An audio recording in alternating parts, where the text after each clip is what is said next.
Hello everybody, my name is Mark and I'm bringing you another video on the Nexus of Tech. Now this is going to be an unboxing and first impression on the Logitech F310 Gamepad. Now this is one of the most reviewed gamepads out on the market right now, and that's because of its simplicity and cheap price tag. However, this is not a cheap product. So let's go ahead and get this thing unboxed. So finally got out of the box. First impressions, wow. You know, it's not anything special. It's not going to be like an Afterglow Xbox 360 controller or anything like that. But I do have to say this is pretty good quality. It's not. It doesn't feel flimsy. So get your nice cable up in here. No gold plating, nothing special. Because really, this isn't. It's just a gamepad, normal gamepad. What else do we have in here? A little plastic container with literature. Getting started with your gamepad. Rip this apart just for you guys. You know how much I love you. Garbage. Important information. Setup, regulatory, all that kind of stuff. And this looks like it has all the key layout and how to connect it to your computer.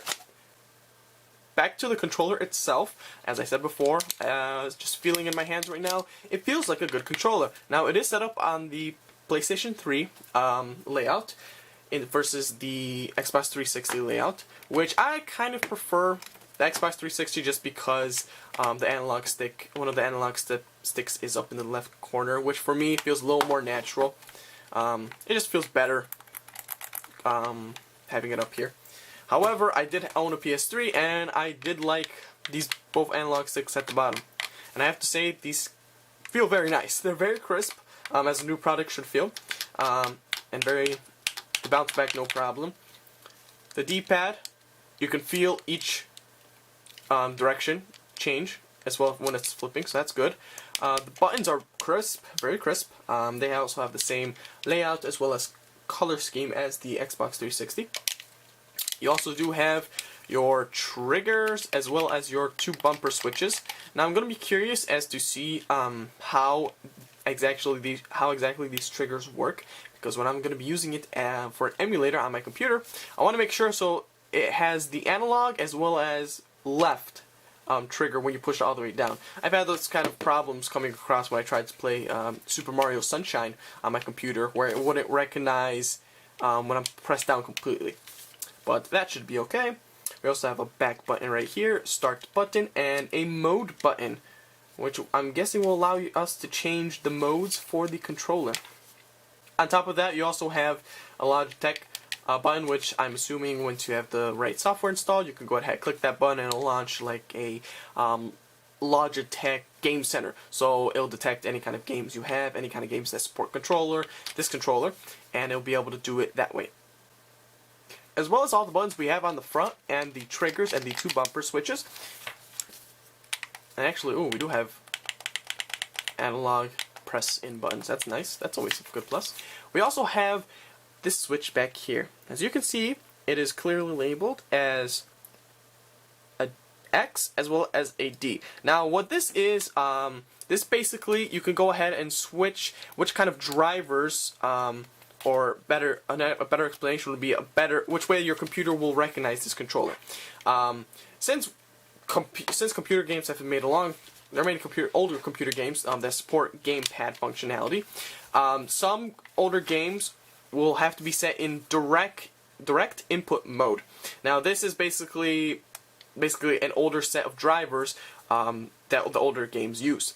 So if you're trying to play an older game, it's best to set it in direct input. It'll just change the way your computer will recognize the controller.